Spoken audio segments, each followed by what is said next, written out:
Ce jeudi après-midi-là, Sophie Dubois rentra chez elle plus tôt que d'habitude et entendit une chose impossible venant de la buanderie. Son neveu aveugle, Lucas, décrivait des couleurs qu'il n'avait jamais vues. Le rouge, c'est comme la chaleur du soleil de midi sur ton visage. Le bleu, c'est la fraîcheur de l'eau de montagne qui caresse tes doigts. Le jaune, c'est le rire d'un enfant heureux que tu ressens dans ta poitrine. Sophie se figea dans le couloir. Lucas avait 14 ans. 14 années passées dans un monde sans lumière, sans couleur, sans jamais pouvoir contempler un lever de soleil ou le visage de sa propre mère. Alors, comment pouvait-il les décrire avec une telle précision? La réponse se trouvait derrière cette porte. Et quand Sophie l'ouvrit, ce qu'elle vit allait non seulement changer la vie de son neveu, mais aussi la sienne, à jamais. Mais pour comprendre ce jeudi après-midi-là, il faut savoir comment ils en sont arrivés là, parce que ce n'est pas seulement l'histoire d'un jeune garçon aveugle qui apprend à peindre. C'est une histoire de culpabilité, de rédemption, et de la façon dont les miracles, parfois, ne viennent pas de médecins ou de thérapeutes coûteux. Ils viennent des mains d'une femme de ménage que personne ne remarquait. Sophie Dubois avait 52 ans et 15 galeries d'art réparties dans toute la France. Des galeries élégantes avec des sols en marbre italien, un éclairage parfait, des œuvres qui coûtaient ce qu'une famille normale gagnerait en 10 ans. Elle connaissait tous les artistes importants. Elle pouvait identifier un faux Camille Claudel à 5 mètres de distance. Elle avait bâti un empire dédié à la beauté visuelle. L'ironie était cruelle, parce que pendant que Sophie remplissait ses galeries d'art que les gens payaient une fortune pour voir, dans sa propre maison vivait un enfant qui ne verrait jamais rien, et elle le regardait à peine. Lucas n'a pas toujours vécu avec sa tante Sophie. Jusqu'à il y a 2 ans, il vivait avec sa mère, Émilie, la sœur cadette de Sophie. Les 2 sœurs ne se parlaient pas. 3 années de silence à cause d'une dispute concernant l'héritage de leurs parents.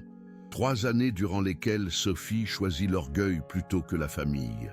Et puis vint l'appel. Le cancer d'Émilie était en phase terminale. Elle avait des semaines, peut-être des jours. Sophie voulait y aller. Elle voulait s'excuser. Elle voulait dire à sa sœur cadette qu'elle était désolée, que l'argent n'avait aucune importance, qu'elle l'aimait. Mais elle attendit le bon moment qui n'arriva jamais. Émilie mourut un mardi après-midi, seule dans un hôpital public. Lucas, son fils aveugle de 12 ans, était dans la salle d'attente.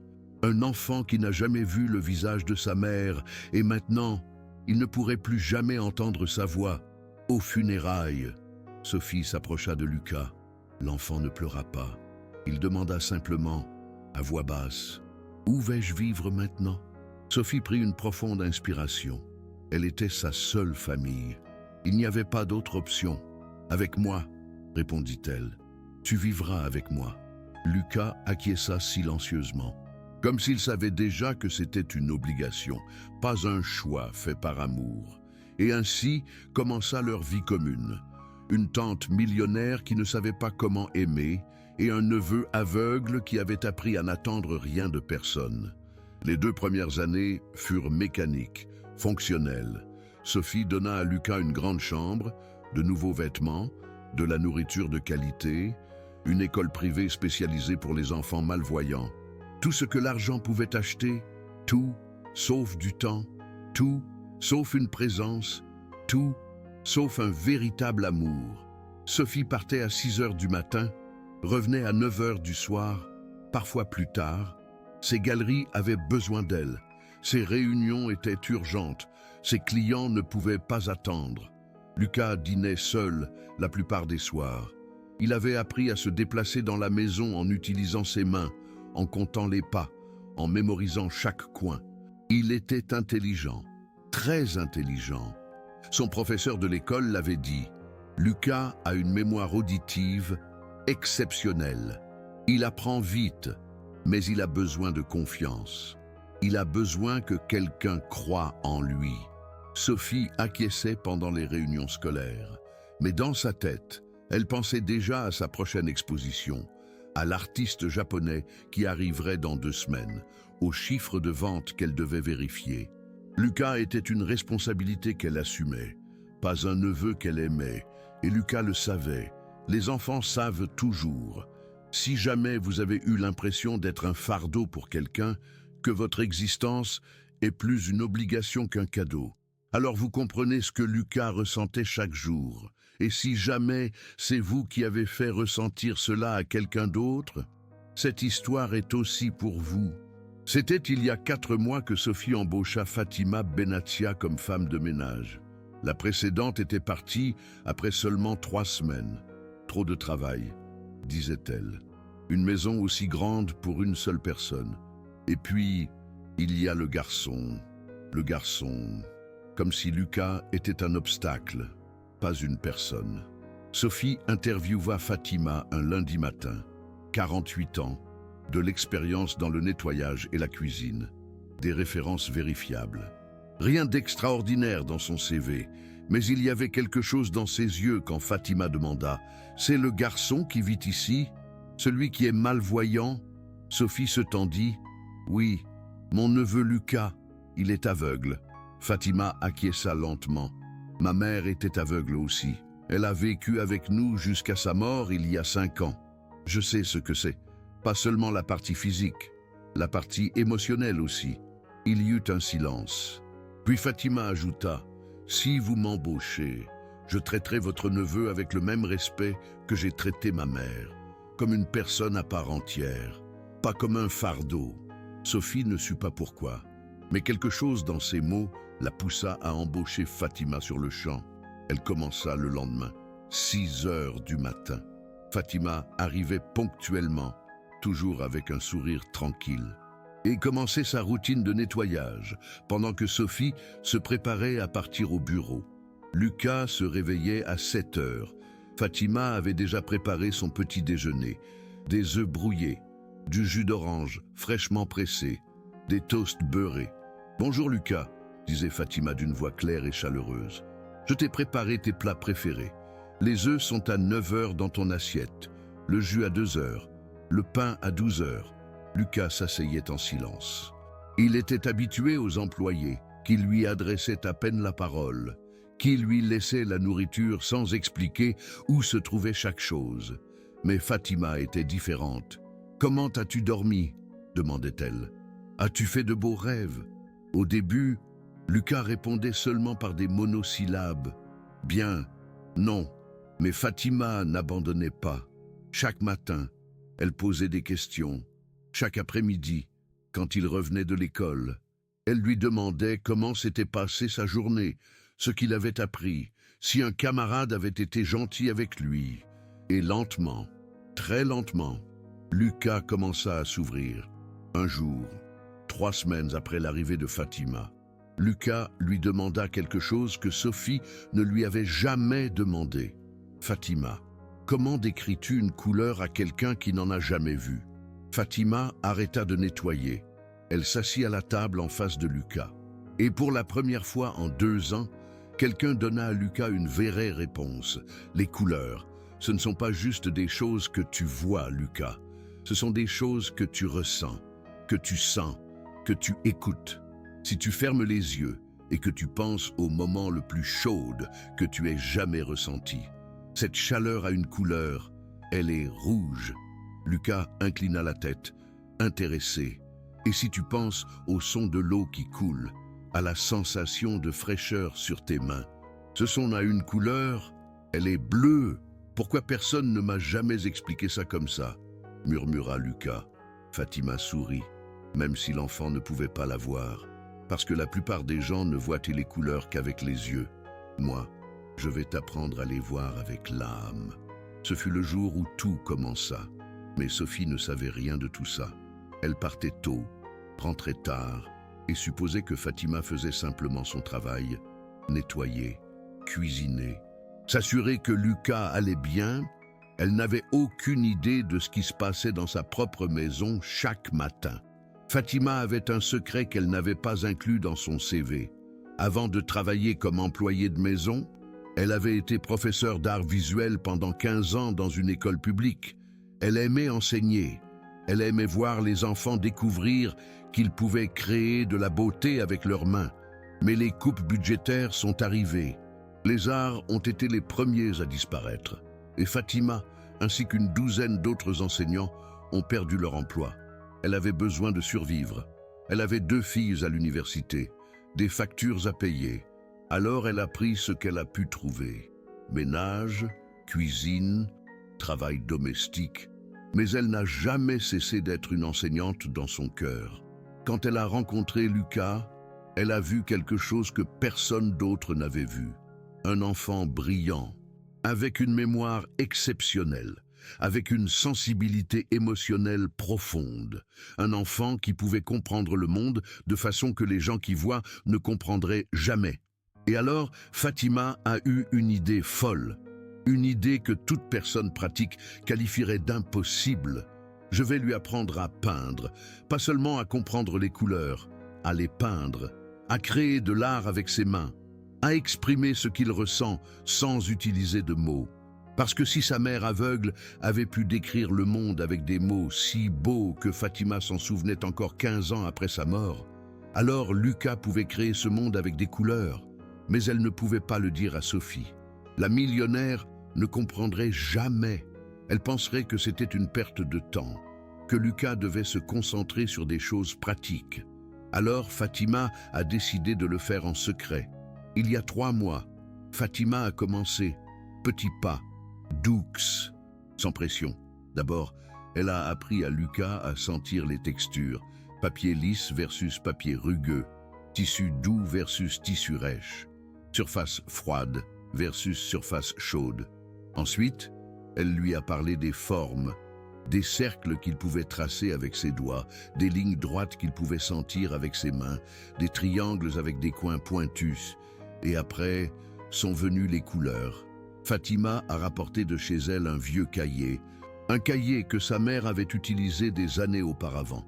Sur la couverture, il était écrit d'une écriture soignée, « Dictionnaire des couleurs pour ceux qui voient avec le cœur ». À l'intérieur, sa mère avait écrit des descriptions sensorielles de chaque couleur. Rouge, la chaleur du soleil de midi touchant ton visage, le son d'un rire fort, l'odeur des roses fraîches, l'émotion de la joie explosive. Bleu, la fraîcheur de l'eau de montagne sur tes doigts, le son de la mer tranquille, l'odeur de la pluie qui arrive, l'émotion du calme profond. Jaune, la chaleur douce du matin, le son du rire d'un enfant heureux, l'odeur du pain qui cuit, l'émotion de l'espoir brillant. Vert, la fraîcheur de l'herbe après la pluie, le son du vent dans les arbres, l'odeur des feuilles mouillées, l'émotion de la croissance et de la vie. Violet, le mystère de la nuit quand elle n'est pas complètement sombre, le son d'une musique douce et profonde, l'odeur des fleurs exotiques, l'émotion de la magie et de l'inconnu. Orange, la chaleur modérée du coucher de soleil, le son de l'énergie vibrante, l'odeur des fruits sucrés, l'émotion de l'enthousiasme contenu.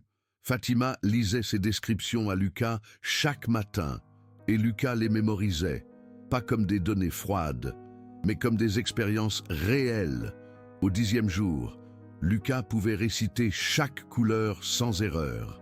Au 20e jour, Lucas a commencé à associer ses propres émotions à chaque couleur. Et au 30e jour, Fatima a apporté quelque chose qui allait tout changer. Des peintures, des pinceaux et une petite toile. « Lucas, dit Fatima ce matin-là, aujourd'hui, nous allons peindre. » Lucas fronça les sourcils. « Comment vais-je peindre si je ne peux pas voir? Tu n'as pas besoin de voir la toile avec tes yeux. Tu vas la voir avec ton esprit. Moi, je vais te guider. » Et ainsi, ils ont commencé. Fatima lui expliquait où poser le pinceau. Elle lui décrivait ce qu'il était en train de créer. Elle lui disait quand changer de couleur.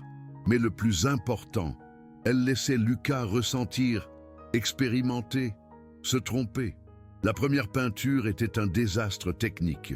Des couleurs mélangées sans contrôle, des formes sans définition. N'importe quel critique d'art l'aurait jeté à la poubelle. Mais quand Fatima a tenu les mains de Lucas sur la toile terminée, quand il a touché les textures de la peinture sèche, quelque chose a changé dans ses yeux. « C'est moi qui ai fait ça ?» demanda-t-il d'une voix tremblante. « C'est toi qui l'as fait, confirma Fatima. Lucas sourit. Pour la première fois depuis la mort de sa mère, il sourit vraiment. Et Fatima sut qu'elle était sur la bonne voie. Pendant les 89 jours suivants, Fatima et Lucas ont peint chaque matin, de 6 heures à 7 heures moins le quart. 45 minutes d'art secret avant que Sophie ne descende pour le petit déjeuner.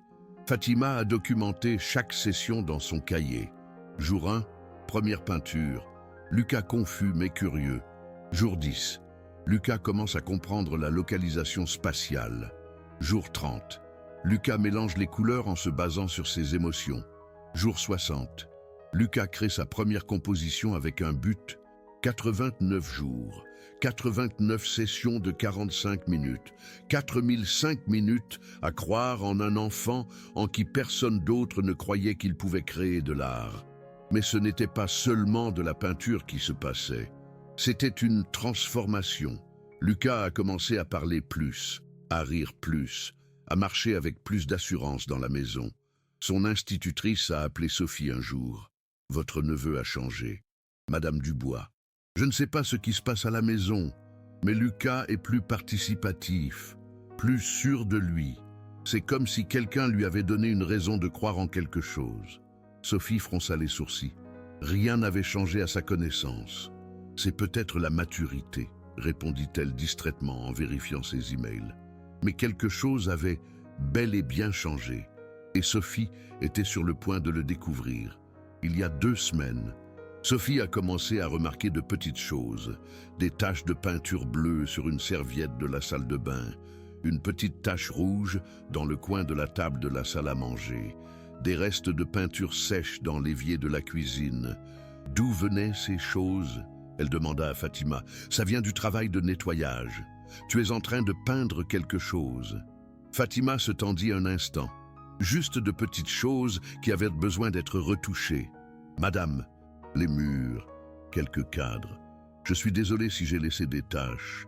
Sophie acquiesça et n'y pensa plus. Fatima était méticuleuse. Elle lui faisait confiance. Mais les taches continuaient d'apparaître. Et Sophie, bien qu'occupée, n'était pas stupide. Puis arriva ce jeudi après-midi. Sophie avait un rendez-vous avec un artiste allemand de renom. Un rendez-vous qui pouvait se traduire en millions de ventes. Mais au dernier moment, l'artiste annula. Problème de vol. Pour la première fois depuis des mois, Sophie rentrerait tôt. 5h30 de l'après-midi. Elle entra dans la maison en silence. Aucun bruit au rez-de-chaussée.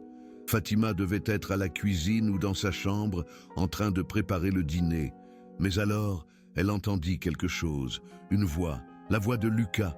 Le rouge, c'est comme la chaleur du soleil à midi sur ton visage. Le bleu, c'est la fraîcheur de l'eau de montagne qui caresse tes doigts. Le jaune, c'est le rire d'un enfant heureux que tu ressens dans ta... Nos poitrines. Sophie se figea. Lucas était en train de décrire des couleurs. Comment était-ce possible? Elle s'approcha lentement du couloir qui menait à la chambre de service. La porte était entr'ouverte. Et alors, elle entendit la voix de Fatima. « Très bien, Lucas. Maintenant, dis-moi, quelle couleur veux-tu utiliser pour le ciel ?»« Bleu, » répondit Lucas sans hésiter. « Mais pas un bleu triste. Un bleu tranquille, comme l'eau de montagne. »« Parfait. Prends le pinceau. Je vais guider ta main. » Sophie poussa doucement la porte, et ce qu'elle vit la laissa complètement immobile. Lucas était assis devant une petite table.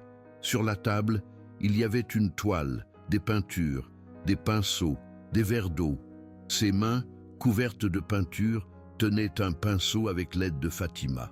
Et sur la toile, il y avait quelque chose que Sophie n'aurait jamais pensé voir. Une peinture, une vraie peinture. Elle n'était pas parfaite. Les couleurs étaient déplacées de manière étrange. Le ciel était bleu, mais avait aussi des taches vertes. Le soleil était jaune, mais avec des touches de rouge et d'orange mélangées. Mais il y avait quelque chose dans cette peinture. Quelque chose que Sophie, avec ses 15 galeries et ses 30 ans dans le monde de l'art, reconnut immédiatement. Une émotion véritable. Lucas était en train de peindre. Son neveu aveugle était en train de créer de l'art. Et Fatima Fatima, sa femme de ménage, était en train de lui enseigner, avec une patience infinie, avec un amour pur. Sophie sentit quelque chose se briser dans sa poitrine. Ce n'était pas une douleur physique, c'était pire. C'était la douloureuse réalisation qu'une employée qu'elle payait à peine connaissait Lucas mieux qu'elle. Que Fatima avait vu du talent là où Sophie ne voyait qu'un handicap. Que Fatima avait donné du temps là où Sophie ne donnait que de l'argent. « Je peux voir les couleurs dans mon esprit, Fatima », dit Lucas, d'une voix douce mais pleine de joie. « Quand tu décris le rouge, je le vois. Pas avec mes yeux, mais je le vois. » Fatima serra doucement la main de Lucas. « Je sais, mon chéri, parce que tu vois avec quelque chose de plus puissant que les yeux, tu vois avec le cœur. » Sophie recula d'un pas. Les larmes coulaient déjà sur son visage sans contrôle. Elle s'éloigna de la chambre de service sans faire de bruit, monta dans sa chambre, ferma la porte et pleura. Elle pleura pour sa sœur, Mariana, à qui elle n'avait jamais demandé pardon. Elle pleura pour Lucas, qu'elle avait traité comme une obligation au lieu d'un cadeau. Elle pleura pour elle-même, parce qu'elle avait construit un empire de l'art, mais ne savait pas ce qu'était la vraie beauté. Et elle pleura de honte, parce qu'une femme de ménage qui gagnait moins en un mois que Sophie ne dépensait pour un déjeuner lui avait appris ce qu'était aimer vraiment. Ce soir-là, Sophie ne descendit pas dîner. Elle dit à Fatima qu'elle ne se sentait pas bien, qu'elle avait besoin d'être seule, mais elle n'était pas malade du gore, elle était malade de l'âme. Et alors qu'elle était allongée dans son lit, dans l'obscurité de sa chambre remplie de luxe vide, Sophie prit une décision. Demain, tout changerait. Si vous avez déjà ignoré quelqu'un qui avait besoin de votre attention, si vous avez déjà choisi le travail plutôt que l'amour, si vous avez déjà pensé que l'argent pouvait remplacer la présence, alors vous savez exactement ce que ressentait Sophie ce soir-là. Et si vous avez été cette personne ignorée, cette personne traitée comme un fardeau au lieu d'un trésor, alors vous savez exactement ce que Lucas a ressenti pendant 2 ans. Mais cette histoire ne se termine pas ici. En fait, elle ne fait que commencer. Parce que ce que Sophie ferait le lendemain ne changerait pas seulement la vie de Lucas. Cela changerait la façon dont des centaines d'enfants malvoyants dans toute la France apprendraient à voir l'art. Et tout a commencé avec une femme de ménage que personne ne remarquait. Une femme qui gagnait le SMIC, mais avait le cœur plus grand que n'importe quel millionnaire. Son nom était Fatima Benatia. Et ce qu'elle ignorait, c'est qu'elle était sur le point de devenir la professeure d'art la plus célèbre de tout le pays. Sans diplôme universitaire en poche, sans galerie personnelle, sans rien d'autre que de l'amour et un vieux carnet appelé Dictionnaire des couleurs. Parfois, les miracles ne viennent pas en costume. Ils viennent en uniforme de femme de ménage et avec des gants jaunes de nettoyage. Et parfois, les meilleurs professeurs ne sont pas dans les universités huppées. Ils sont dans les chambres de service, enseignant, en secret, croyant en des enfants que le monde a cessé de voir. Le lendemain matin arriva bien trop tôt. Sophie n'avait pas dormi. Elle avait passé toute la nuit à regarder le plafond de sa chambre, pensant à tout ce qu'elle avait vu, aux mains de Lucas couvertes de peinture, au sourire de Fatima, à la phrase qu'elle n'arrivait pas à chasser de son esprit. « Je peux voir les couleurs dans mon esprit ». À 6h05 du matin, Sophie entendit le bruit de la porte d'entrée qui s'ouvrait. Fatima arrivait, ponctuelle comme toujours. Sophie se leva, mettant une robe de chambre, descendit les escaliers sans faire de bruit. Fatima était dans la cuisine, préparant le petit déjeuner de Lucas. Elle ne s'était pas rendue compte que Sophie était là. « Fatima », dit Sophie à voix basse. Fatima se retourna rapidement, surprise. « Madame Dubois. »« Bonjour. Je pensais que vous étiez déjà partie travailler. » Sophie secoua la tête. « J'ai besoin de vous parler. » Fatima se tendit. Son visage se remplit d'inquiétude. « Ai-je fait quelque chose de mal ?»« Non, » répondit Sophie. « Vous avez fait quelque chose que j'aurais dû faire il y a 2 ans, et j'ai besoin de savoir comment, j'ai besoin de tout comprendre. » Il y eut un long silence. Fatima savait exactement de quoi parlait Sophie. « Vous m'avez vu hier, » dit Fatima. « Ce n'était pas une question, c'était une affirmation. »« Je vous ai vu, » confirma Sophie. « J'ai vu Lucas peindre. J'ai entendu ce qu'il a dit à propos de voir les couleurs dans son esprit. Et j'ai besoin que vous me racontiez toute l'histoire. » Depuis le début, Fatima prit une profonde inspiration. Elle savait que ce moment finirait par arriver. Elle espérait juste avoir plus de temps. « Asseyez-vous, madame. Cela va prendre un moment. » Sophie s'assit à la table de la cuisine. La même table où Lucas prenait son petit déjeuner chaque matin. La même table où Fatima lui avait enseigné les couleurs il y a 3 mois, et Fatima commença à raconter. Elle commença par sa mère. Une femme qui avait perdu la vue à 40 ans à cause d'une maladie dégénérative. Une femme qui refusait de se rendre face à l'obscurité. « Ma mère m'a appris que les aveugles ne vivent pas dans un monde sans couleurs, » expliqua Fatima. « Ils vivent dans un monde où les couleurs sont différentes, où le rouge n'est pas juste rouge. C'est chaleur, c'est émotion, c'est la vie. » Fatima sortit de son sac le vieux cahier, le dictionnaire des couleurs. Elle le posa sur la table devant Sophie. « Ça, c'est ma mère qui l'a écrit. Elle a passé des années à décrire chaque couleur d'une manière qu'elle pourrait comprendre. Pour elle, pour moi, pour n'importe qui a besoin de voir le monde sans les yeux. » Sophie ouvrit le cahier avec précaution. Les pages étaient jaunies. L'encre était délavée par endroits. Mais les mots restaient clairs, puissants. Elle commença à lire à voix haute. « Rouge, la chaleur du soleil à midi touchant ton visage. » Sa voix se brisa. Elle ferma le cahier. « Depuis combien de temps enseignez-vous à Lucas ?»« 3 mois, » répondit Fatima. « 89 jours exactement. Chaque matin de 6h à 7h moins le quart. Avant que vous ne descendiez, avant qu'il n'aille à l'école. » « Mais le pourquoi en secret ?» Fatima regarda Sophie droit dans les yeux. « Parce que je pensais que vous ne le permettriez pas, que vous diriez que c'était une perte de temps, que Lucas devait se concentrer sur des choses pratiques. » Sophie sentit le coup de ces mots, parce que Fatima avait raison. Si elle lui avait demandé la permission il y a 3 mois, Sophie aurait dit exactement cela. « Je suis désolée, » murmura Sophie. Fatima secoua la tête. « Vous n'avez pas besoin de vous excuser auprès de moi, madame, mais vous devez vous excuser auprès de Lucas. »« Je sais, » dit Sophie. « Je le ferai, mais d'abord j'ai besoin de comprendre.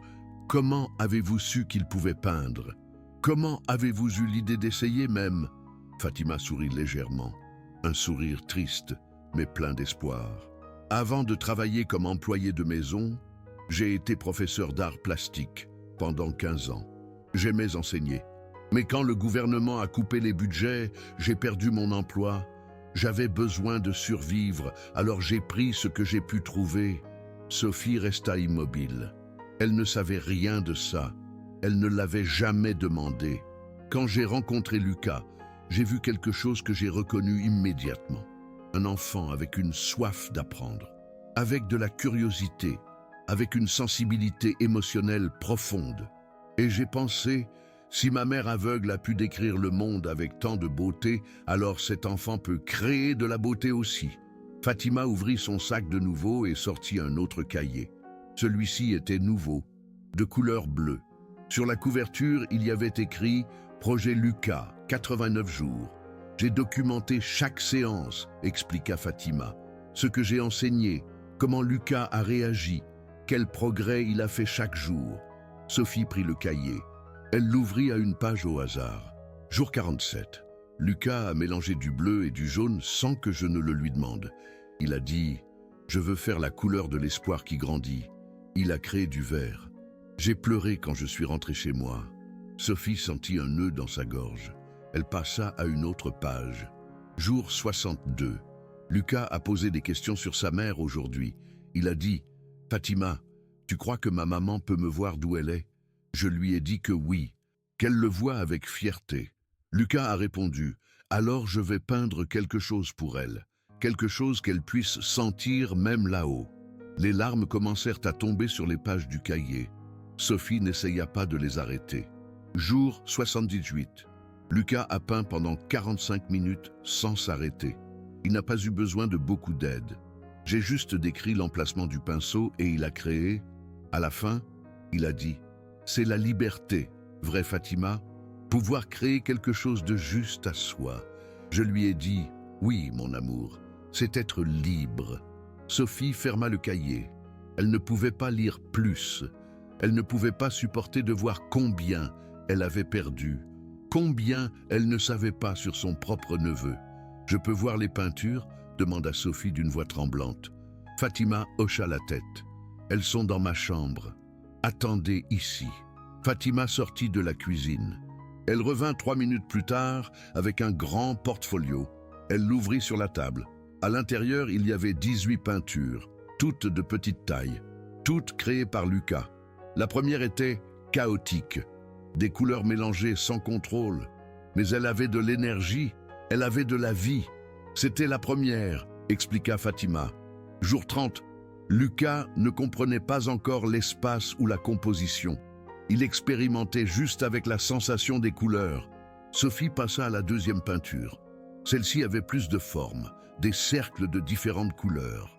Certains se touchaient, certains flottaient seuls. Jour 40. Lucas apprenait la distance. Je lui ai dit que certains cercles sont proches et d'autres loin. Il a demandé comment on peint la distance. Je lui ai dit que c'est avec la pression, forte pour près, douce pour loin. Et ça a marché? Fatima sourit. Regardez les cercles.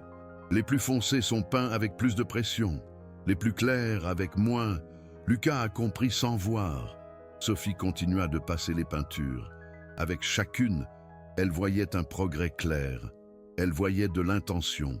Elle voyait de l'art vrai émerger. Et puis elle arriva à une peinture qui la laissa sans voix.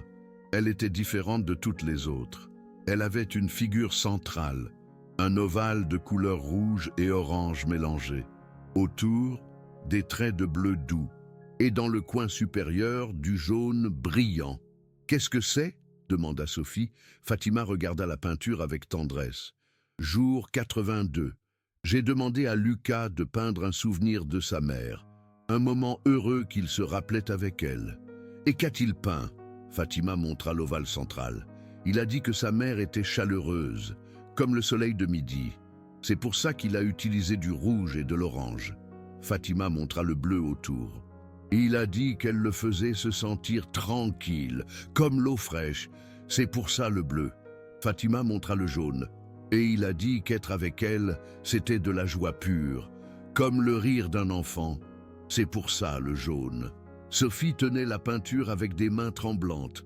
Ce n'était pas juste une peinture, c'était la mémoire convertie en couleur. C'était l'amour rendu visible à travers les mains d'un enfant aveugle. « C'est beau », murmura Sophie. « Vraiment beau. C'est plus que beau », dit Fatima. C'est la preuve que Lucas n'est pas limité par ses yeux. Il est libre à travers son imagination. Il y a un silence à ce moment que Sophie n'oubliera jamais. Un silence où tout a changé.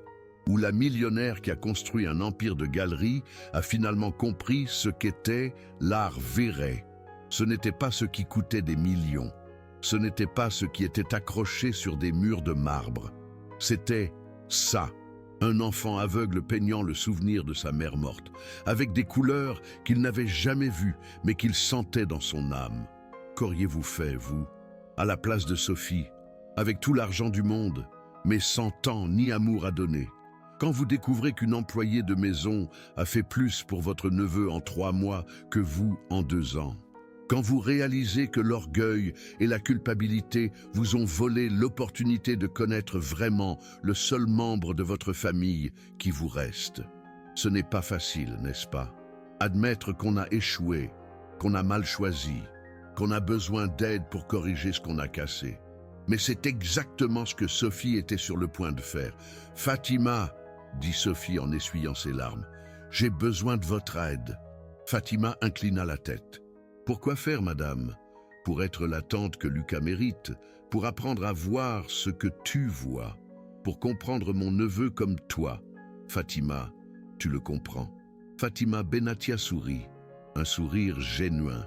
Bien sûr, Madame Dubois, mais vous n'avez pas besoin de mon aide pour ça. Vous avez juste besoin d'être présente. L'amour, ce n'est pas compliqué. C'est simple. C'est du temps. C'est de l'attention. C'est montrer que ça compte. Et les cours de peinture? Demanda Sophie. Je veux qu'ils continuent, mais pas en secret. Je veux être là. Je veux apprendre aussi. Si Lucas me le permet, Fatima acquiesça. Nous lui demanderons ensemble. À ce moment précis, elles entendirent des pas descendant l'escalier. Lucas se réveillait. Il était 7h05, l'heure du petit déjeuner. Lucas entra dans la cuisine en comptant ses pas. 15 depuis l'escalier jusqu'à la table. Il l'avait mémorisé parfaitement. « Bonjour Fatima », dit Lucas. Puis il fit une pause. Il sentit l'air. « Il y a quelqu'un d'autre ici ?» Sophie sentit son cœur s'accélérer. « C'est moi, Lucas, ta tante Sophie. » Lucas se tendit légèrement. « Il se passe quelque chose de grave? Tu n'es jamais ici à cette heure-ci. » « Il ne se passe rien de grave, » répondit Sophie doucement. « Mais il y a quelque chose que je dois te dire. Je peux m'asseoir avec toi ?» Lucas acquiesça lentement. Il s'assit à sa chaise habituelle. Sophie s'assit en face de lui. Fatima leur laissa de l'espace. Elle se retira dans un coin de la cuisine, mais resta près, au cas où Lucas aurait besoin d'elle. Sophie prit une profonde inspiration. Elle ne savait pas comment commencer. Elle avait dirigé des milliers de réunions d'affaires. Elle avait négocié avec des artistes célèbres. Elle avait conclu des affaires de millions d'euros. Mais elle n'avait jamais fait quelque chose d'aussi difficile que ça. Demander pardon à un enfant de 14 ans qui méritait beaucoup plus que ce qu'elle lui avait donné. « Lucas, » commença Sophie, « hier je suis rentré tôt à la maison et je t'ai vu dans la chambre de service. Je t'ai vu peindre avec Fatima. » Lucas se figea. « Je suis désolé. Je n'aurais pas dû le faire sans permission. Fatima m'apprenait et je... » « Non, » interrompit Sophie, « tu n'as rien à te reprocher. C'est moi qui dois m'excuser. » Lucas fronça les sourcils, confus. « Je dois m'excuser parce que pendant 2 ans, je t'ai traité comme une obligation. Je t'ai donné de l'argent, de la nourriture, une chambre, mais je ne t'ai pas donné ce dont tu avais vraiment besoin. Je ne t'ai pas donné de temps, je ne t'ai pas donné d'attention, je ne t'ai pas donné d'amour véritable. » Lucas resta silencieux. Ses mains étaient sur la table, immobiles. « Et je dois m'excuser parce que Fatima, ta maîtresse, a vu un talent en toi que je n'ai jamais cherché. Elle a cru que tu pouvais peindre, alors que je ne pensais même pas que c'était possible. Elle te connaît mieux en 3 mois que moi en 2 ans. » La voix de Sophie se brisa. « Et c'est de ma faute, pas de la tienne, de la mienne, parce que j'ai choisi mon travail plutôt que toi. Parce que j'ai laissé la culpabilité de ne pas m'être réconcilié avec ta mère m'empêcher de t'aimer comme tu le mérites. » Lucas baissa la tête. Sophie vit une larme tomber sur la table. « Mais je veux changer ça, » continua Sophie. « Si tu me donnes une chance, si tu me permets de recommencer, je veux te connaître, vraiment. Je veux que tu continues à peindre. Je veux être présente. »« Pourquoi maintenant ?» demanda Lucas à voix basse. « Pourquoi pas il y a 2 ans ?» Sophie sentit le poids de cette question. Elle était juste, elle était dure, elle était nécessaire. Parce qu'il y a 2 ans, j'étais encore aveuglée par ma propre douleur, par ma propre culpabilité. Et il a fallu voir une employée de maison t'enseigner avec amour pour que je réalise que c'était moi l'aveugle, pas toi. » Lucas leva légèrement la tête. Ses yeux ne voyaient pas Sophie, mais son visage était tourné vers elle. « Fatima dit que les couleurs ne sont pas seulement des choses qu'on voit, » dit Lucas. « Ce sont des choses qu'on sent, que la plupart des gens ne voient qu'avec les yeux, mais que certaines personnes voient avec l'âme. » Sophie acquiesça, même si Lucas ne pouvait pas la voir. « Elle a raison, et j'ai été aveugle de l'âme pendant 2 ans. » Lucas tendit sa main lentement sur la table. Une invitation, une offrande de pardon. Sophie prit sa main avec des larmes coulant librement sur son visage. « Je peux assister au cours de peinture ?» demanda Sophie. « Je veux apprendre aussi. Je veux voir le monde comme tu le vois. » Lucas sourit, un sourire petit, mais réel. « Tu peux, Mais tu dois apprendre le dictionnaire des couleurs. Fatima dit que c'est la base de tout. Je l'apprendrai, promit Sophie. Tout ce qu'il faudra. Fatima s'approcha de la table. Elle posa sa main sur l'épaule de Lucas. Madame Dubois, dit Fatima, si vous voulez apprendre, vous devez commencer aujourd'hui. La prochaine séance est demain à 6 heures du matin. Vous devez être prête. Je serai prête, confirma Sophie. Et ainsi, dans cette cuisine, à 7h30 du matin, un vendredi ordinaire, commença la transformation réelle, non seulement de Lucas, non seulement de Fatima, mais de Sophie. Parce que parfois, les miracles les plus grands ne sont pas ceux que nous faisons pour les autres. Ce sont ceux que les autres font pour nous, en nous montrant qui nous sommes vraiment et qui était vraiment Sophie. Ce n'était pas seulement une millionnaire avec des galeries d'art. Ce n'était pas seulement une sœur qui avait perdu la chance de se réconcilier. Ce n'était pas seulement une tante distante qui payait des factures. C'était quelqu'un capable de changer, capable d'admettre ses erreurs, capable de choisir l'amour plutôt que l'orgueil. Et c'était plus précieux que n'importe quelle œuvre d'art dans ces 15 galeries. Cet après-midi-là, Sophie fit quelque chose qu'elle n'avait pas fait depuis des années. Elle annula toutes ses réunions, éteignit son téléphone et resta à la maison avec Lucas. Elle lui demanda de lui raconter sa journée à l'école, ses cours, ses amis, ce qu'il avait appris cette semaine. Lucas était prudent au début. Il n'était pas habitué à ce que Sophie demande, mais lentement, il commença à s'ouvrir. Il lui raconta son cours de braille, comment il lisait un livre de poésie, une camarade de classe appelée Chloé, qui était aussi aveugle et jouait du piano incroyablement bien. Sophie écoutait vraiment, ne pensait pas à ses emails, ne regardait pas sa montre, ne planifiait pas sa prochaine réunion. Elle était simplement présente. Et pour la première fois depuis que Lucas était venu vivre avec elle, Sophie vit vraiment son neveu. Pas comme une responsabilité, pas comme le fils de sa sœur décédée, mais comme Lucas, un enfant brillant, sensible, talentueux, qui attendait depuis 2 ans que quelqu'un le voie vraiment. Ce soir-là, pendant le dîner, Sophie posa une question qui allait tout changer. « Lucas, tu me montrerais ta peinture préférée ? Celle que tu aimes le plus de toutes celles que tu as faites. » Lucas acquiesça. « Elle est dans la chambre de Fatima. C'est celle que j'ai peinte pour maman. » Fatima alla la chercher, la posa sur la table devant Sophie. « Parle-moi d'elle, » demanda Sophie. Et Lucas le fit. Il décrivit chaque couleur, chaque trait, chaque émotion qu'il avait mise sur la toile. Le rouge et l'orange, c'est la chaleur de maman. Le bleu, c'est comment elle me faisait me sentir calme. Le jaune, c'est la joie que je ressentais quand j'étais avec elle.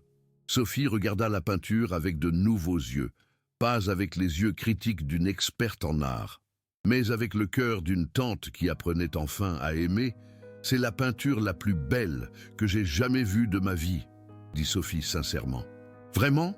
demanda Lucas, incrédule. « Vraiment, parce qu'elle ne montre pas seulement de la technique, elle montre une âme, et ça ne s'enseigne pas, ça vient de l'intérieur. » Lucas sourit si largement que Sophie pensa que son cœur allait exploser, de joie et de douleur mêlées.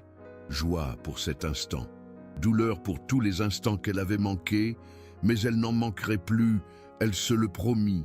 Le lendemain, samedi matin, Sophie se réveilla à 5h45. Elle s'habilla, descendit à la cuisine.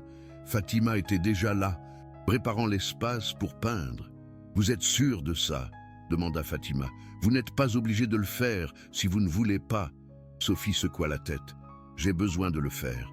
Pour Lucas, pour moi, pour ma sœur qui n'est plus là pour le voir. » Fatima acquiesça. « Alors commençons. » Pendant l'heure et demie qui suivit, Sophie apprit ce que Lucas avait appris en 89 jours. Fatima lui enseigna le dictionnaire des couleurs. Elle lui fit fermer les yeux et décrire ce qu'elle ressentait avec chaque mot. Rouge, la chaleur du soleil à midi qui touche votre visage. Sophie ferma les yeux. Elle pensa au jour le plus chaud dont elle se souvenait. Un jour d'été avec sa sœur Camille, quand elles étaient petites, courant dans le jardin, riant sous le soleil. « Oui, murmura-t-elle, je vois rouge. »« Non, corrigea Fatima doucement. Vous sentez rouge. Il y a une différence. Sophie ouvrit les yeux. Vous avez raison, je sens rouge. Exactement. C'est ce que Lucas a appris en premier, que les couleurs ne sont pas seulement des choses que l'on voit, ce sont des expériences que l'on vit. Elles passèrent en revue chaque couleur. Bleu, jaune, vert, violet, orange. À chaque fois, Sophie fermait les yeux, se souvenait, ressentait, comprenait, et quand elles eurent terminé, quelque chose avait changé en Sophie. Elle ne pouvait pas l'expliquer avec des mots, mais elle avait appris à voir d'une façon nouvelle, pas avec ses yeux, avec son âme. Le lendemain, dimanche, Lucas eut sa première séance de peinture avec Sophie présente. Fatima guidait, Lucas peignait. Sophie observait en silence, mais ce n'était pas un silence malaisant, c'était un silence respectueux, comme être dans un musée contemplant un chef-d'œuvre. Sauf que ce chef-d'œuvre était en train d'être créé en temps réel par un enfant de 14 ans qui n'avait jamais vu une couleur de sa vie. À la fin de la séance, Lucas avait créé quelque chose de nouveau, une peinture de couleurs chaudes, rouge, orange, jaune mélangé. « Qu'est-ce que tu as peint ?» demanda Sophie. Lucas sourit. « J'ai peint la gratitude, le sentiment que quelqu'un est enfin là, avec toi. » Sophie dut sortir de la pièce. Les larmes étaient trop fortes. Le poids de l'amour perdu et de l'amour retrouvé était trop lourd. Fatima la trouva dans le couloir, en pleurs. « Ça va ?» dit Fatima en posant une main sur son épaule. « La douleur et la joie se ressentent parfois de la même façon. Ça veut dire que vous êtes vraiment vivante. » Sophie acquiesça. « Comment faites-vous ça? Comment voyez-vous autant alors que j'étais si aveugle ?» Fatima sourit. « Parce que ma mère me l'a appris. Et maintenant, je l'ai enseigné à Lucas. Et maintenant, Lucas vous l'enseigne. C'est comme ça que l'amour fonctionne. Il se multiplie, il se partage, il s'étend. » Sophie regarda Fatima avec une admiration totale. Cette femme, cette employée de maison, cette enseignante sans titre, était plus sage que n'importe quel artiste célèbre que Sophie avait connu. « Fatima, » dit Sophie, « j'ai besoin de vous offrir quelque chose. » Fatima fronça les sourcils. « Quoi donc, madame? Un travail? Pas comme employée de maison, comme directrice d'un nouveau programme que je veux créer ?»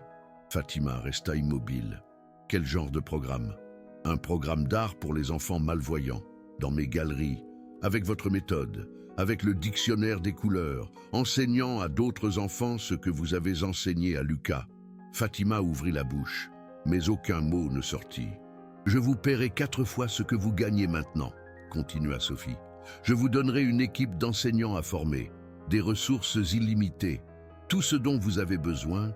J'ai juste besoin que vous fassiez ce que vous faites le mieux, enseigner à voir avec l'âme. » Fatima secoua la tête lentement. « Je ne peux pas accepter ça, madame. » Sophie sentit une pointe de déception. « Pourquoi pas?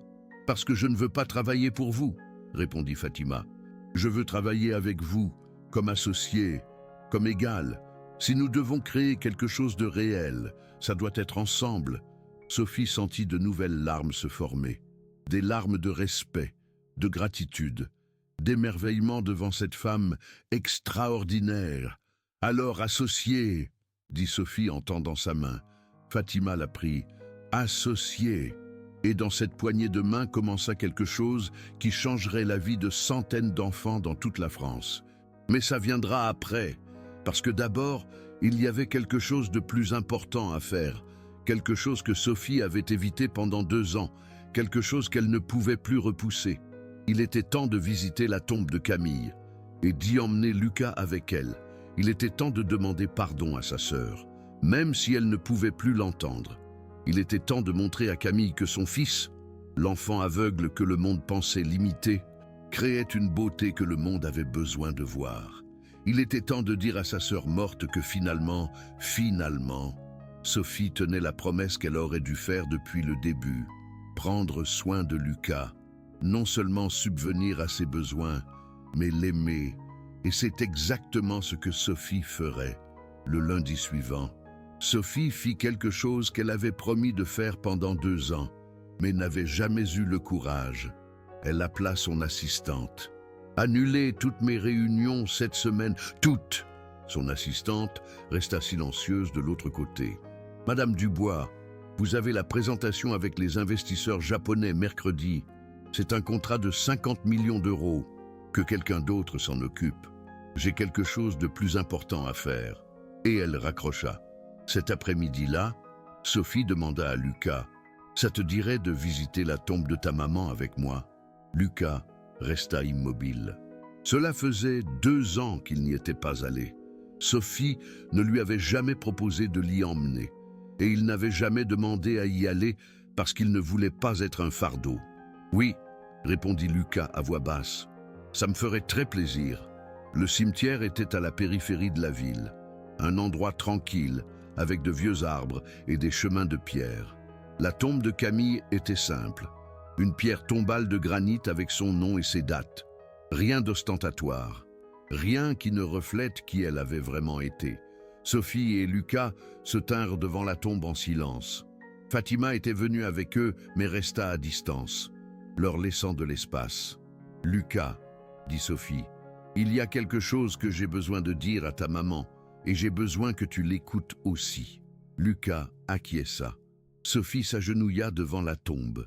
Les larmes coulaient déjà. « Camille, » commença-t-elle, « je suis désolée.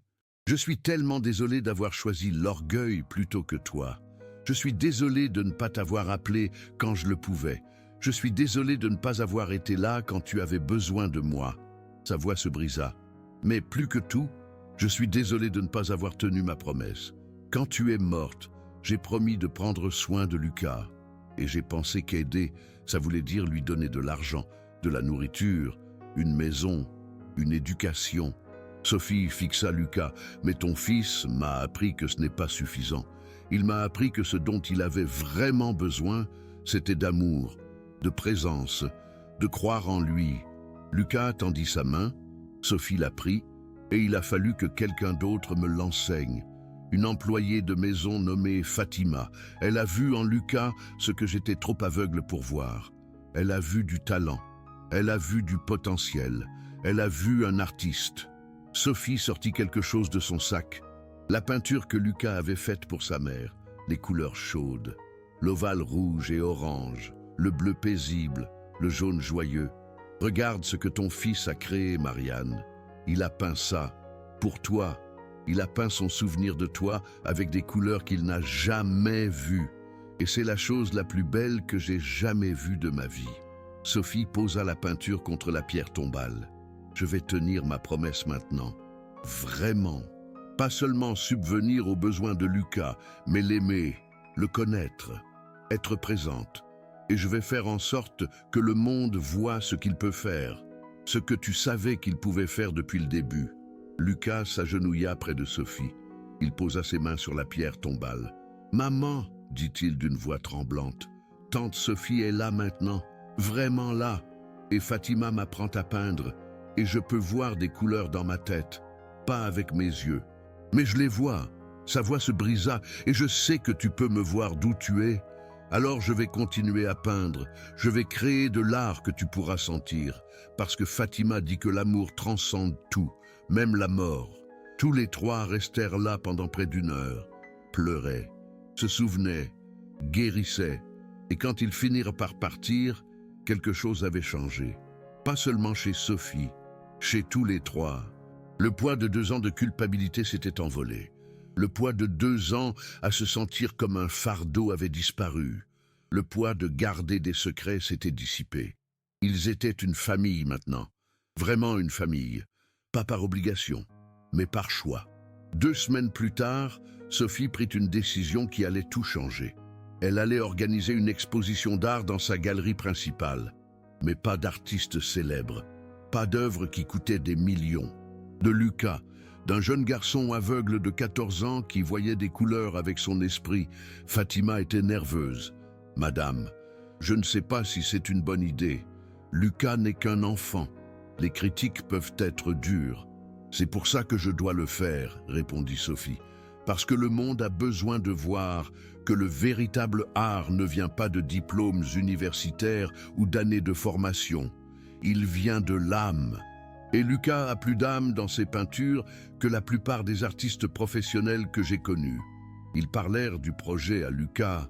Il eut peur. « Et si personne n'aime ça ?» demanda-t-il. « Et s'ils disent que mes peintures sont moches?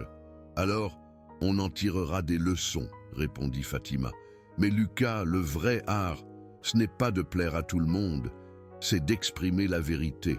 Et tu exprimes la vérité dans chaque coup de pinceau. » L'exposition fut programmée 3 semaines plus tard, dans la galerie principale de Sophie à Marseille, le même endroit où elle exposait des œuvres d'artistes internationaux célèbres. Sophie invita des critiques d'art, des collectionneurs, des journalistes, d'autres galeristes. Plus de 200 personnes confirmèrent leur présence. Mais elle ne leur dit pas de quoi il s'agissait. Elle dit juste « Vous allez voir quelque chose que vous n'avez jamais vu auparavant. Quelque chose qui changera votre perspective sur ce qu'est le véritable art. » Pendant ces 3 semaines, Lucas peignit chaque jour, créant de nouvelles œuvres, avec Fatima qui le guidait, avec Sophie qui observait et apprenait. Il créa 18 peintures au total, certaines abstraites, certaines avec des formes reconnaissables, toutes remplies d'émotions brutes et honnêtes. Sa préférée était celle qu'il avait peinte la veille de l'exposition. Une peinture qu'il appela « Famille ». 3 personnages, un petit au centre, un de chaque côté, tous reliés par des lignes de couleurs chaudes. « Qui sont-ils » demanda Sophie, même si elle le savait déjà. « Toi, Fatima et moi », répondit Lucas. « Parce que maintenant, je fais partie de quelque chose. Je ne suis plus seul. » Sophie dut sortir de la pièce pour pleurer. Encore. Mais ses larmes étaient différentes. Elles n'étaient pas de honte ou de regret. Elles étaient de joie pure. Le soir de l'exposition arriva, la galerie était pleine, 234 personnes exactement, vêtues élégamment, buvant du champagne. Attendant de voir ce que Sophie Dubois avait à montrer, les peintures étaient accrochées au mur, chacune avec une petite plaque. Mais les plaques n'avaient pas encore d'informations, seulement le titre de l'œuvre. Sophie monta sur une petite estrade. Le micro amplifia sa voix dans toute la galerie. « Bonsoir, merci d'être venu. Ce soir, je vais vous montrer quelque chose de différent. Quelque chose qu'il m'a fallu 52 ans de vie et 30 ans dans le monde de l'art pour enfin comprendre. » La foule était attentive. J'ai passé ma carrière entouré de beauté, des œuvres d'artistes célèbres, des pièces qui coûtent des millions, de l'art que le monde considère comme important. Sophie fit une pause. Mais il y a 4 mois, j'ai découvert quelque chose. J'ai découvert que l'art le plus puissant que j'ai vu n'était pas dans mes galeries, il était dans ma propre maison, créé par quelqu'un que j'avais ignoré, quelqu'un que j'avais traité comme une obligation au lieu d'un cadeau. Murmure dans l'assistance. Les œuvres que vous voyez ce soir ont été créées par mon neveu, Lucas Dubois. Il a 14 ans. Sophie prit une profonde inspiration. Et il est aveugle, aveugle de naissance. Il n'a jamais vu un lever de soleil. Il n'a jamais vu un visage. Il n'a jamais vu les couleurs qu'il a peintes sur ses toiles. La galerie se tut complètement. « Alors comment est-ce possible ?» cria quelqu'un depuis le fond. Sophie sourit. « Parce qu'il a eu une maîtresse extraordinaire. Une femme qui travaillait comme employée de maison chez moi. Une femme qui a vu du talent là où je ne voyais que du handicap. Une femme qui lui a appris que les couleurs ne sont pas des choses que l'on voit, mais des choses que l'on ressent. » Sophie chercha Fatima dans la foule. Elle était dans un coin, essayant d'être invisible comme toujours. « Fatima Benatia, s'il vous plaît, montez ici. » Fatima secoua la tête. « Madame, non. S'il vous plaît, » insista Sophie. Fatima s'avança lentement vers l'avant. La foule commença à applaudir. Il ne savait pas pourquoi. Mais il sentait que quelque chose d'important se passait. « Cette femme, » continua Sophie avec des larmes dans les yeux, « m'a appris plus sur l'art en 4 mois que 30 ans d'expérience professionnelle. Elle m'a appris que le véritable art n'est pas dans la technique parfaite. Il est dans l'émotion honnête. Il est dans le fait de voir avec l'âme. » Fatima prit le micro avec des mains tremblantes. « Je n'ai rien fait de spécial, » dit Fatima. J'ai juste cru en un enfant qui mérite qu'on croie en lui. Et j'ai utilisé ce que ma mère m'a appris, que les aveugles ne vivent pas dans l'obscurité. Ils vivent dans un monde de sensations, d'émotions. de couleurs que vous et moi n'imaginerions jamais. Et alors Lucas, demanda quelqu'un, où est-il? Sophie sourit. Il est là. Lucas, s'il te plaît, viens. Lucas avait attendu dans une pièce adjacente. Avec l'aide de Fatima, il s'avança vers le devant de la galerie. La foule s'écarta pour le laisser passer. Arrivé sur l'estrade, Sophie lui tendit le micro. « Bonjour », dit timidement Lucas. « Je m'appelle Lucas et je peins ce que je ressens. » Sa voix devint plus forte. « Je ne peux pas voir mes tableaux une fois qu'ils sont terminés, mais je peux les sentir. Je me souviens de chaque coup de pinceau, de chaque couleur, de chaque émotion que j'ai mise sur la toile. » Lucas tourna son visage vers la foule, même s'il ne pouvait pas la voir. « Et je sais que certains d'entre vous penseront que c'est un trucage, que quelqu'un a peint à ma place, mais je vous promets que non. Chacune de ces peintures est sortie de mes mains, avec les conseils de Fatima, avec l'amour de ma tante Sophie. » L'assistance était complètement silencieuse. « Et s'il y a une chose que j'ai apprise ces derniers mois, c'est ceci. Nous sommes tous aveugles d'une manière ou d'une autre. Vous pouvez voir les couleurs avec vos yeux. Mais combien d'entre vous les ressentent vraiment? Combien d'entre vous regardent une œuvre d'art et ressentent quelque chose de vrai? » Lucas sourit. « Je ne peux pas voir avec mes yeux, mais je vois avec mon âme. Et ça, personne ne peut me l'enlever. » Le silence dura 3 secondes de plus. Et alors, la galerie explosa en applaudissements.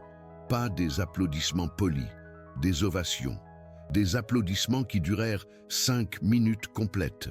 Sophie serra Lucas dans ses bras. Fatima les embrassa tous les deux et tous les trois pleurèrent devant 234 personnes qui venaient d'assister à quelque chose qu'elles n'avaient jamais vu auparavant. De l'art véritable, pas seulement sur les murs, mais dans les personnes qui l'ont créé. Après le discours, la foule commença à parcourir la galerie, regardant les tableaux avec un regard neuf. Ils ne regardaient plus la technique, ils regardaient l'âme. Un critique d'art célèbre, Antoine Lambert, se tint devant la peinture Ma mère en bleu pendant 10 minutes, sans bouger, juste à regarder. Finalement, il s'approcha de Sophie. « 30 ans que je critique l'art, dit-il. J'ai vu des œuvres à Paris, à New York, à Tokyo. J'ai écrit sur des peintres célèbres. J'ai détruit des carrières avec mes critiques. » Il fit une pause. « Mais jamais, jamais de ma vie. Je n'ai ressenti ce que je viens de ressentir en regardant cette peinture. » Il montra Ma mère en bleu. Cet enfant a capturé quelque chose que les meilleurs artistes du monde passent toute leur vie à essayer d'atteindre. Il a capturé l'amour pur, la mémoire émotionnelle, la nostalgie transformée en couleur. Antoine regarda Sophie droit dans les yeux. Ce n'est pas de l'art amateur, c'est de l'art véritable, et le monde a besoin de le voir. À la fin de la soirée, quelque chose se produisit que Sophie n'avait jamais prévu. Une femme s'approcha, élégamment vêtue, une 60aine d'années. Elle avait les larmes aux yeux. « Combien coûte la peinture Ma mère en bleu ?» demanda-t-elle. Sophie resta silencieuse. Elle n'avait pas mis de prix. Elle ne savait pas si quelqu'un voudrait acheter. La femme continua. « J'ai perdu ma mère il y a 3 ans. Et quand j'ai vu cette peinture, je l'ai ressentie. J'ai senti sa chaleur, son amour, sa présence. » La femme sortit son chéquier. « Je vous donnerai ce que vous demanderez. Fixez votre prix. » Sophie regarda Lucas, qui était près d'elle avec Fatima. « Lucas, quelqu'un veut acheter ta peinture, celle de ta maman. » Lucas se tendit. « Je ne veux pas la vendre. Elle est ta maman. »« Je comprends, » dit la femme. « Mais puis-je vous expliquer quelque chose ?» Elle s'agenouilla pour être à la hauteur de Lucas. « Je m'appelle Isabelle Moreau. Je suis médecin et quand ma mère est décédée, je n'avais rien qui m'aidait à me souvenir d'elle de la bonne manière. Les photos me faisaient pleurer. Ces objets me brisaient le cœur. » Isabelle toucha doucement la main de Lucas. « Mais ta peinture ne me fait pas pleurer de tristesse. Elle me fait pleurer de joie, parce que tu as capturé ce que toutes les mères sont.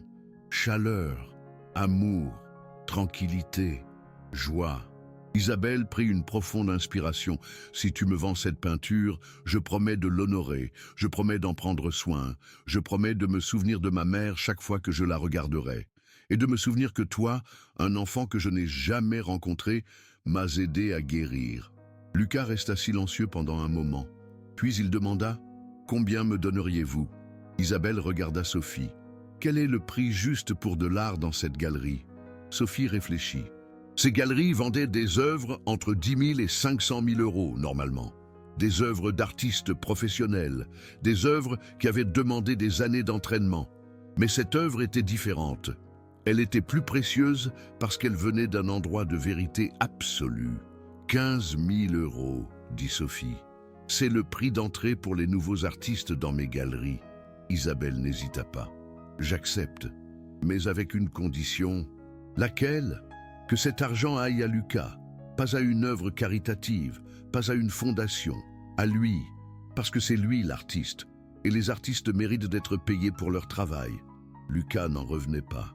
Quelqu'un voulait payer 15 000 euros pour quelque chose qu'il avait créé, pour des couleurs qu'il avait senties mais jamais vues.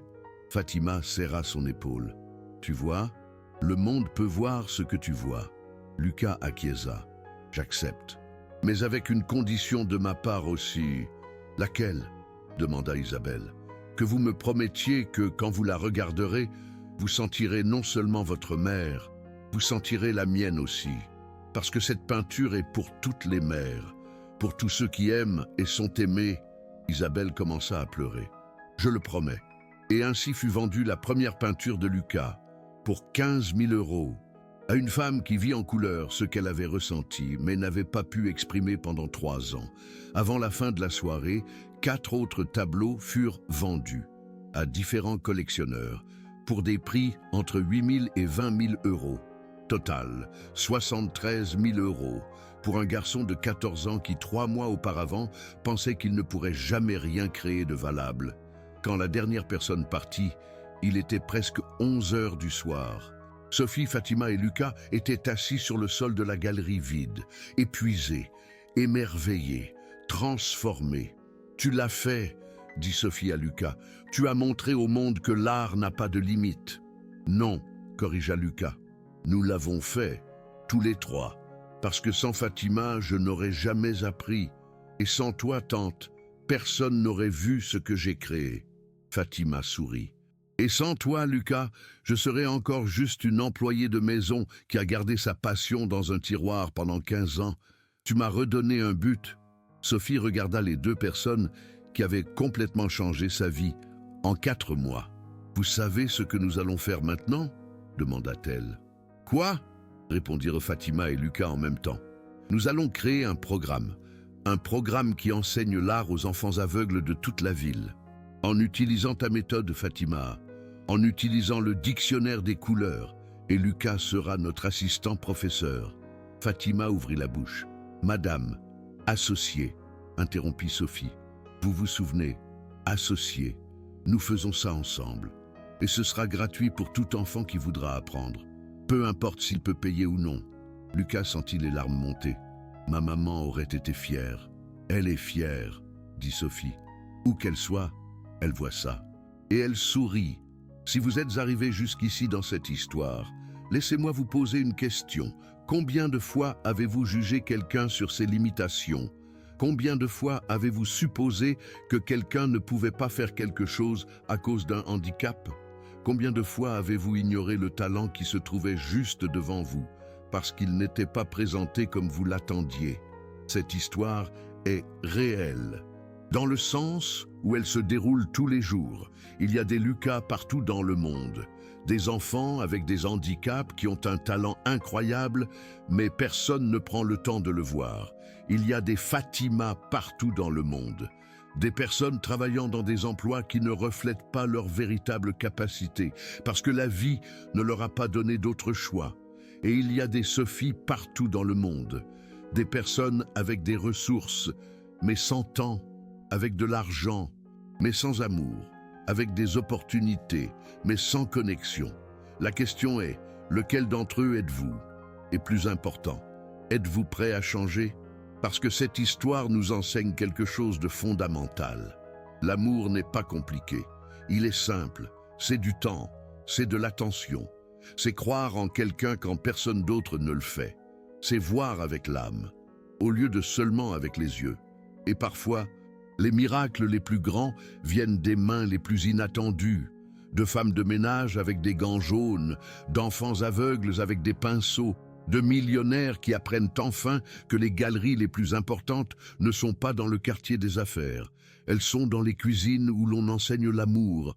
Elles sont dans les chambres de service où l'on croit aux miracles. Elles sont partout où quelqu'un décide de voir au-delà de l'évidence et de découvrir la beauté cachée. 6 mois après cette première exposition, le programme Art sans limite a ouvert ses portes. Ce n'était pas seulement une classe, c'était un mouvement. Sophie avait fait don d'un espace complet dans sa galerie principale.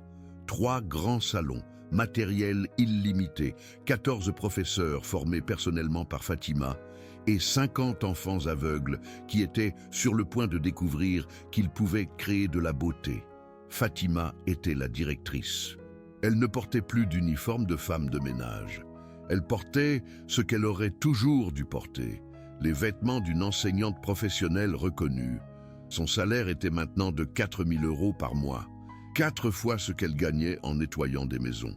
Mais ce n'était pas pour l'argent que Fatima faisait cela.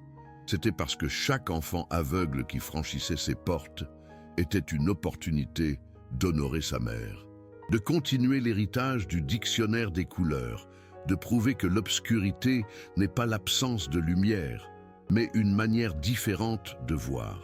Lucas était le plus jeune assistant du programme. À 14 ans, il aidait d'autres enfants à découvrir ce qu'il avait découvert, que les couleurs vivent dans l'âme, pas dans les yeux. Sa peinture préférée, celle qu'il a appelée « Famille », était accrochée à l'entrée du programme. Un rappel que personne n'est seul, si quelqu'un décide de voir. Et Sophie a réduit son travail de PDG à 20 heures par semaine. Elle a engagé un co-directeur pour gérer les opérations quotidiennes de ses galeries et elle a consacré le reste de son temps à quelque chose qu'elle avait ignoré pendant 52 ans, la vie réelle, la connexion réelle, l'amour réel. Chaque matin, à 6 heures, Sophie était au programme, observant Fatima enseigner, voyant Lucas guider d'autres enfants, apprenant que le succès ne se mesure pas en vente ou en contrat, mais en vie touchée, en sourire d'enfants qui croient enfin qu'ils peuvent créer quelque chose de valable. Le critique d'art, un certain monsieur Laurent Bernard, a écrit un article sur le programme qui est devenu viral. Le titre était « La révolution la plus importante de l'art français est menée par une ancienne femme de ménage ». L'article a généré 3 millions de visites. Des dizaines de journalistes sont venus interviewer Fatima, Lucas et Sophie. 3 chaînes de télévision ont réalisé des documentaires sur le programme. Mais le plus important, ce n'était pas les caméras ou la célébrité. C'était ce qui s'est passé avec les 50 enfants. À la fin de la première année, 42 de ces 50 enfants avaient significativement amélioré leur confiance, leur communication et leur expression émotionnelle. 20 d'entre eux avaient créé des peintures suffisamment bonnes pour être exposées professionnellement. 5 avaient vendu des œuvres à des collectionneurs privés. Et tous, absolument tous, avaient appris quelque chose que personne ne leur avait enseigné auparavant, que leur handicap n'était pas une limitation, mais une manière différente d'expérimenter le monde. Une fillette de 9 ans nommée Chloé a peint sa première œuvre et l'a appelée « Le son du vent ». C'était un tourbillon de bleu et de vert qui capturait exactement ce qui était impossible à voir, mais facile à ressentir. Quand on lui a demandé comment elle avait fait, Chloé a répondu « Fatima m'a appris que le bleu sonne comme la mer et se sent comme le vent. Alors j'ai peint ce que j'entends quand le vent souffle. » Un garçon de 12 ans nommé Théo a créé une peinture appelée « Mon chien guide ». C'était un mélange de marron chaud et de jaune brillant. Quand on lui a demandé pourquoi il avait choisi ces couleurs, Théo a expliqué « Parce que mon chien est chaleur, c'est bonheur, c'est le soleil qui me guide quand tout est sombre. » Des histoires comme celle-ci se sont multipliées. 50 enfants, 50 façons uniques de voir le monde, 50 rappels que l'art véritable ne requiert pas des yeux qui fonctionnent, seulement des âmes qui sentent. Le programme a grandi. À la 2e année, il y avait 100 enfants. À la 3e, 200. Sophie a ouvert des succursales à Nice, Toulouse et Lille. Elle a formé 50 professeurs de plus. Elle a investi 1 million d'euros de son propre argent. Et chaque euro en valait la peine, quand elle voyait le visage d'un enfant aveugle tenant sa première peinture terminée.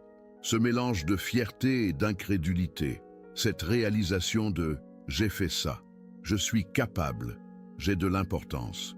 Fatima a été invitée à donner des conférences dans des universités, dans des congrès d'art, dans des symposiums sur l'éducation spécialisée. Elle, qui avait perdu son travail d'enseignante il y a 15 ans à cause de coupes budgétaires, était maintenant considérée comme l'une des pédagogues les plus innovantes de France.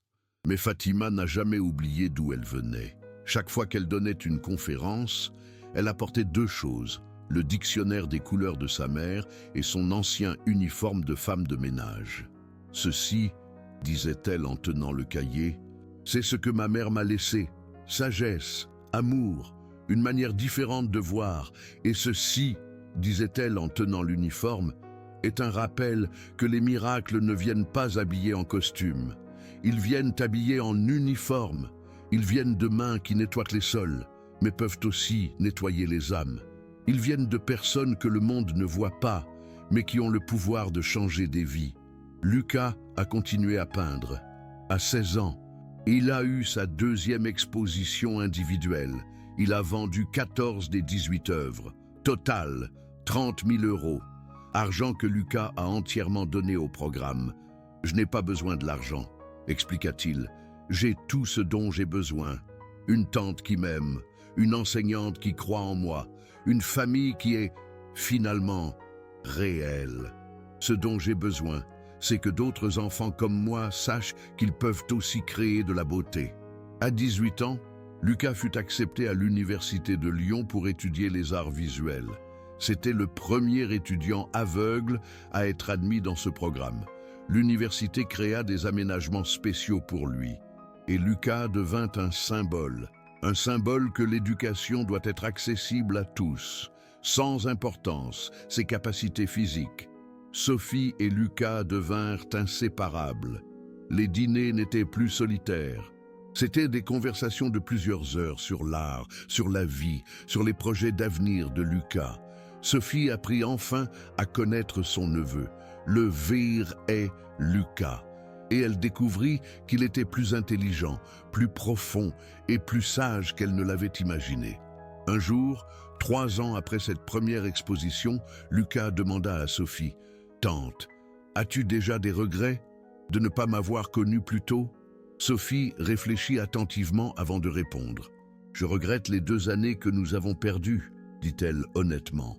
« Mais je ne regrette pas le chemin qui nous a menés ici, parce que si je n'avais pas échoué, je n'aurais jamais appris.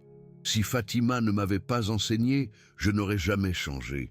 Et si tu ne m'avais pas pardonné, je n'aurais jamais découvert ce qu'est l'amour véritable. » Sophie prit la main de Lucas. « Parfois, les erreurs les plus grandes nous mènent aux miracles les plus grands. Et toi, mon amour, tu es mon miracle. » Lucas sourit. « Toi aussi, tu es le mien, tante, parce que tu m'as donné ce que je n'aurais jamais pensé avoir. Une famille qui me voit vraiment. » La tombe de Marianne devint un lieu de visite régulière pour Sophie et Lucas. Chaque mois, ils apportaient une nouvelle peinture. Ils la plaçaient contre la pierre tombale. Ils racontaient à Marianne le programme, les enfants, comment son fils était en train de changer le monde. Et même si Marianne ne pouvait pas répondre, Sophie sentait qu'elle le savait d'une certaine manière, que de là où elle était fière, non seulement de Lucas, mais de Sophie aussi, pour enfin tenir la promesse qu'elle aurait dû tenir depuis le début. Fatima resta une partie intégrante de la famille. Elle n'était plus employée de maison. Elle était enseignante, elle était partenaire, elle était amie, elle était famille de cœur. Ces 2 filles obtinrent leur diplôme de l'université grâce au nouveau salaire de Fatima. L'une devint médecin, l'autre devint enseignante comme sa mère. Toutes 2 travaillaient dans le programme les week-ends, rendant ce que leur mère avait donné. Et le dictionnaire de couleurs, ce vieux carnet écrit par la mère de Fatima, il devint un livre publié. Fatima écrivit une version augmentée avec l'aide de Lucas et Sophie. Il incluait des descriptions sensorielles de toutes les couleurs, des exercices pour enseigner l'art aux personnes aveugles et 50 histoires des enfants du programme. Le livre s'intitula « Voir avec l'âme », l'art d'enseigner la couleur à ceux qui ne peuvent pas voir. 50 000 exemplaires furent vendus la première année. Les revenus furent donnés au programme. Le livre arriva dans des écoles d'art dans 15 pays. Des enseignants du monde entier commencèrent à utiliser la méthode de Fatima. Et lentement, la façon dont le monde enseignait l'art aux personnes malvoyantes commença à changer. Ce n'était plus une question d'adaptation. C'était une question de transformation. Ce n'était plus une question de compenser les limitations. C'était une question de célébrer des façons différentes de percevoir la beauté. 5 ans après le jour où Sophie était rentrée plus tôt à la maison et avait entendu Lucas décrire des couleurs qu'elle n'avait jamais vues, le programme Art sans limite comptait 500 enfants dans 4 villes de France. Il avait formé 100 enseignants. Il avait exposé 1000 peintures. Il avait changé 500 vies. Mais les chiffres ne racontent pas la vraie histoire. La vraie histoire étant Léa, 9 ans, qui croit maintenant que le vent a une couleur et qu'elle peut la peindre. Elle est en Théo, 12 ans, qui comprend que son chien guide non seulement le protège, mais est aussi sa muse artistique. Elle est en Lucas, qui a 19 ans, donne des conférences dans les universités sur l'art inclusif et inspire des milliers de personnes à voir au-delà des limitations évidentes. Elle est en Fatima, qui a retrouvé son but et prouvé qu'il n'est jamais trop tard pour redevenir qui on est vraiment. Et elle est en Sophie, qui a appris la leçon la plus difficile, que tout l'argent du monde ne vaut rien si tu n'as personne avec qui le partager, que les galeries les plus belles sont vides sans amour, que le succès sans connexion est juste de la solitude déguisée en accomplissement. La dernière peinture que Lucas créa pour le 5e anniversaire du programme s'intitula « De l'obscurité à la lumière ». Ce n'était pas littéral. Elle ne représentait pas un aveugle retrouvant la vue. Elle représentait quelque chose de plus profond. Comment l'amour peut illuminer ce qui est sombre. Comment la foi peut créer de la couleur là où elle n'existe pas. Comment la croyance d'une personne peut transformer la vie d'une autre. La peinture est exposée en permanence à l'entrée du programme. Et en dessous, il y a une plaque avec des mots que Fatima a écrits. Les couleurs ne vivent pas dans les yeux. Elles vivent dans l'âme. Et l'âme n'a pas besoin de lumière pour briller. Elle a juste besoin d'amour pour s'éveiller. Cette histoire n'a pas de fin, parce que des histoires comme celle-ci ne se terminent jamais vraiment. Elle continue dans chaque enfant qui apprend à peindre, dans chaque enseignant qui croit qu'en personne d'autre ne le fait, dans chaque famille qui choisit l'amour plutôt que l'obligation. Elle continue en toi. Parce que maintenant que tu connais cette histoire, tu as un choix. Tu peux fermer cette page et oublier, ou tu peux te souvenir. Tu peux te souvenir qu'il y a des Lucas autour de toi, des personnes avec des capacités que tu ne vois pas, parce que tu cherches au mauvais endroit. Tu peux te souvenir qu'il y a des Fatima autour de toi, des personnes travaillant dans des emplois qui ne reflètent pas leur vrai talent, attendant que quelqu'un leur donne une chance. Tu peux te souvenir que peut-être tu es Sophie, occupée, réussie, mais aveugle à ce qui compte vraiment. Et si tu es Sophie, laisse-moi te dire quelque chose qu'elle a appris. Il n'est jamais trop tard pour changer. Il n'est jamais trop tard pour voir. Il n'est jamais trop tard pour choisir l'amour plutôt que l'accomplissement, la présence plutôt que la productivité, la connexion plutôt que la carrière. Les miracles les plus grands de la vie ne viennent pas des hôpitaux ou des églises. Ils viennent des cuisines, où des employés de maison enseignent l'amour, des chambres de service, où l'on croit aux impossibles, des mains couvertes de peinture, qui n'ont jamais vu les couleurs qu'elles ont créées. Ils viennent de toi, si tu choisis de les voir, si tu choisis de les créer, si tu choisis d'être la personne qui croit, quand personne d'autre ne le fait. Alors je te demande une dernière fois, lequel d'entre eux es-tu? Et plus important encore, qu'est-ce que tu vas faire avec ce que tu sais maintenant? Parce que ce n'est pas seulement une histoire sur un enfant aveugle qui a appris à peindre, C'est une histoire sur nous tous, sur la façon dont nous choisissons de voir le monde, sur si nous voyons des limitations ou des possibilités, sur si nous voyons des obligations ou des cadeaux. C'est une histoire sur le fait de voir avec l'âme plutôt qu'avec les yeux. Et si tu as appris cela, alors cette histoire a rempli son but. Parce que maintenant, toi aussi, tu peux voir des couleurs dans ton esprit, des couleurs d'espoir, de rédemption, d'un amour qui transforme tout ce qu'il touche. Et ces couleurs, mon ami, sont les plus belles de toutes. Des couleurs que l'on ne trouve nulle part ailleurs. Des couleurs nées de l'amour et du sacrifice. Des couleurs inestimables, inoubliables. Elles brillent comme le soleil sur la mer. Elles réchauffent le cœur. Comme un feu de cheminée en plein hiver, elles apaisent l'âme, comme une douce mélodie. Oui, ces couleurs sont un véritable miracle. Un miracle que Fatima a rendu possible. Un miracle que Sophie ne pourra jamais effacer. Et Lucas, à travers ses yeux qui ne voient de pas, les ressent, les vit, les intègre à son être. Car l'amour, lui, il voit. Il comprend, il pardonne, il guérit.